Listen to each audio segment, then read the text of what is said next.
सर्वप्रथम मी तर या प्रश्नाच्या निमित्ताने सभापती महोदय, कारण हा सौर ऊर्जेशी संबंधित त्याच्या प्रकल्पांशी संबंधित प्रश्न असल्यामुळे मी सरकारचं आणि विशेष करून माननीय मुख्यमंत्री देवेंद्रजी फडणवीस साहेब यांचं अभिनंदन करतो की शेतकऱ्याला दिवसा वीज देण्याच्या उद्देशाने आणि त्याचबरोबर क्लीन एनर्जीच्या एका उद्देशाने सौर प्रकल्पांच्या बाबतीत महाराष्ट्राचा एक घोडदौड सुरू झालेली आहे आणि जोरात असे सौर प्रकल्प संपूर्ण राज्यभर उभे राहत आहेत। त्याबद्दल सर्वप्रथम मी अभिनंदन करतो। किंबहुना माननीय मुख्यमंत्री तथा ऊर्जा मंत्री देवेंद्रजी फडणवीस साहेब यांचं नाव हे इतिहासात सौर क्रांतीसाठी महाराष्ट्रातल्या कायम घेतलं जाईल अशी परिस्थिती आज राज्यामध्ये निर्माण झालेली आहे।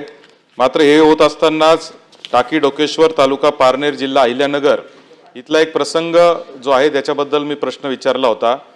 अर्थात विभागाने हे खरं नाही असं उत्तर दिलेलं आहे, कारण विभाग ही गोष्ट मान्य करू शकत नाही की खाली काय परिस्थिती निर्माण झालेली आहे। परंतु माझं मंत्री महोदय आपलं लक्ष याकडे वेधायचं आहे का ही प्रश्न आज आला हा मागच्या 4-5 महिन्यापूर्वीचा आहे, डिसेंबर 2025चा आहे।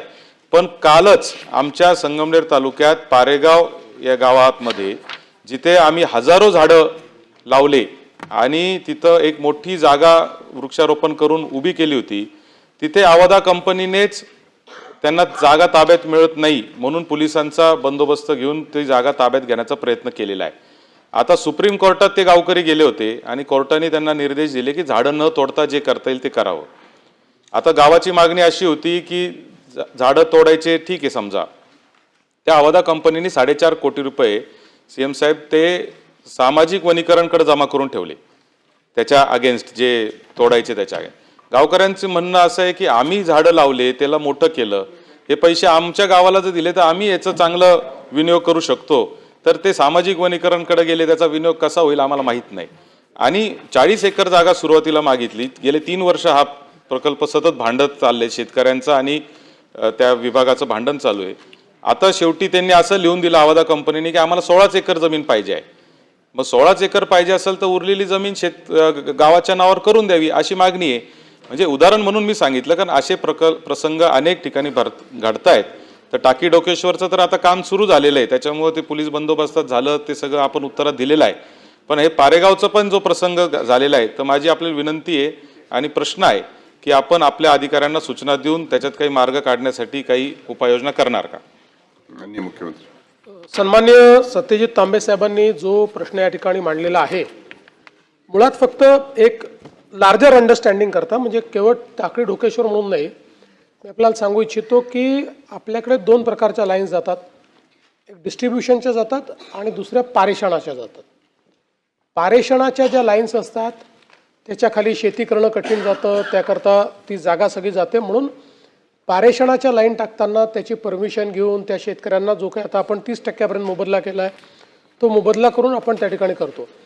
पण डिस्ट्रीब्युशनच्या ज्या लाईन्स आहेत त्या लाईन्स मात्र वितरणाच्या ज्या लाईन्स आहेत त्याच्याकरता कुठली परवानगी नाही घ्यावी लागत।